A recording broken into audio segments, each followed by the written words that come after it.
So today, there is something I'm going to talk about. It's going to be kind of brief, but then I want to go. It's been long I talked. So what am I going to talk today? First of all, before I talk, why I prefer to start talking now on video instead of writing is because someone wrote that Africans don't normally read. We don't like to read. Thank you, my baby. So, and it is true, Africans don't like to read because we feel naturally, even in the olden days, we had universities, we had teachings, but we don't teach in a formal way. We don't write. We wrote few things were documented, but it's not like as if Africans were bound to be writing and reading, because in writing informations can be hidden. One, two, informations can be altered. What else comes with the challenges of reading and all of that, writing? But when we transfer information through informal way, we taught things through informal way. Through, come, I will teach you how to build car. Come, I will teach you how to carve. Come, I will teach you how to farm. Come, I will teach you how to build house and all of that. So we taught in an informal way. So now I also feel that, okay, speaking, teaching video is also the best way to teach Africans than writing. Okay, so today what do I want to talk about? I want to talk about the God factor. God. Does God exist? In my own opinion, I want to remain agnostic. Like, I don't want to say God exists, and I don't also want to say God does not exist. Because me, the three factors that I consider God first, and that are the main physical God, the first God you see, is one, government. The government in power, people who are ruling you. They can decide that this area of land, that all the people that are living in it should be removed, that the quality of life they present does not match what they want for the purpose of that place. So even if you pray to your Jesus, or you pray to your Allah Kumali, or pray to your Indian or whatever, pray till tomorrow. Once government decides that they want to remove people living in this area, or they want to eradicate you, please, I don't want to disturb what I'm teaching. Excuse first.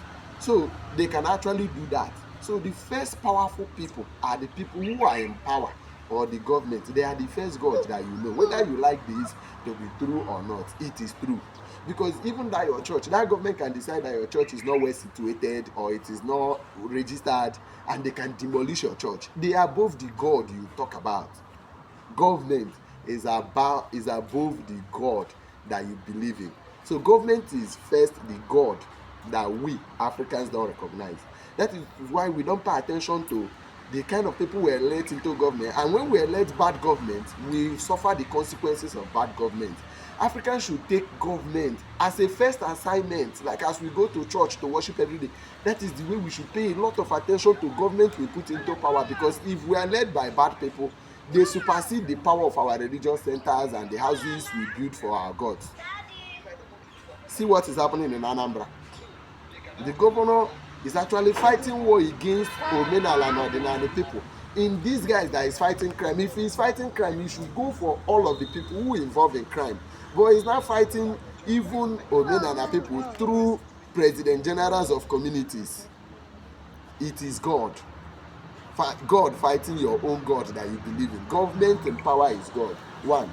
Two, what do I say as God again? The next thing I say as God is gone. Gone. Inu na-egbe, ị ga-ekwete na ife na-eme na eme na. You see God. God is second God, because your God in heaven, someone may provoke you and you say, my God will kill you, or my God will fight war for me, or whatever. But God can fight war that God cannot fight.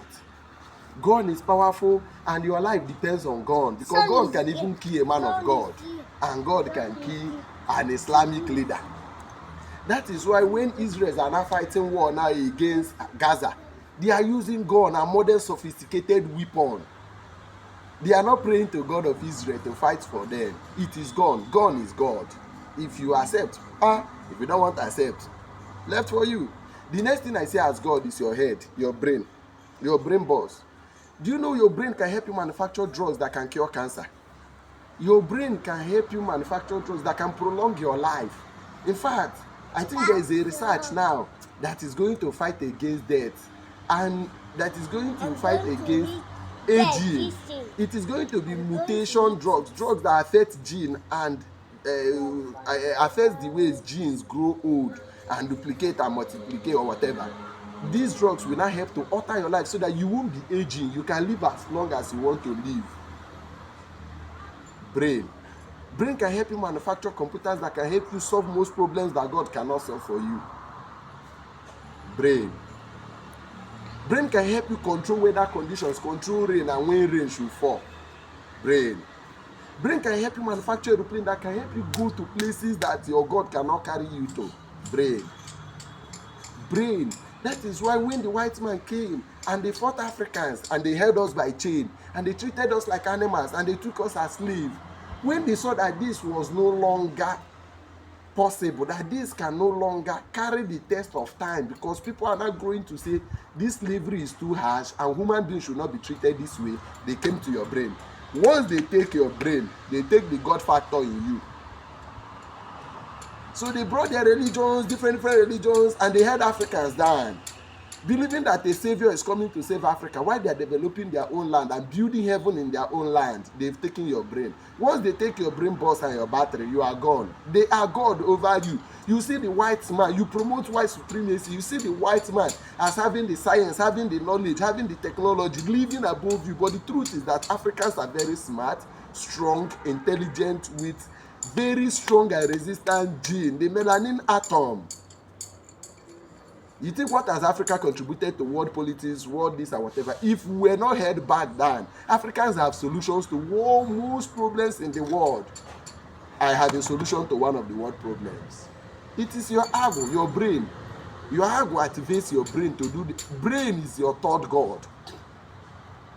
I just hope that without going too deep, that I have tried to enlighten this. Then after these three factors that come as your first God, your physical God that you see, then you now talk about the invisible God, the ones you worship, the Allah, the Buddhism, the Hindus, the whatever. You have never seen any of them come like this and raise the dead. You have never seen any of them like this come and say, I want to provide food for you. They are the second God that you now worship in your brain. So if God exists, whatever, me, the God I believe in is nature.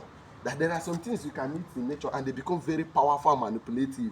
That there are the ways you can consult to nature and talk to nature. Nature is the God. That is why we should protect nature. Because nature is the God we see. If you think there is one God in the sky, please go and show him to me. And I don't need to die before you show him to me. Show him to me while I'm alive so that I can use my brain and I can simulate and accept the concept that this is God.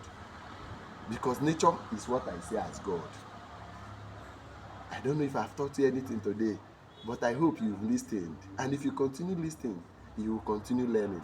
The target is to save us from the mental bondage, from the God factor that was taken from us as Africans. And that is why we look stupid, we look weak. That is what the world does not respect us. Because we've taken a foreign God over our head to be our God. Meanwhile, we are the gods. I hope this teaches you. Thank you for your time.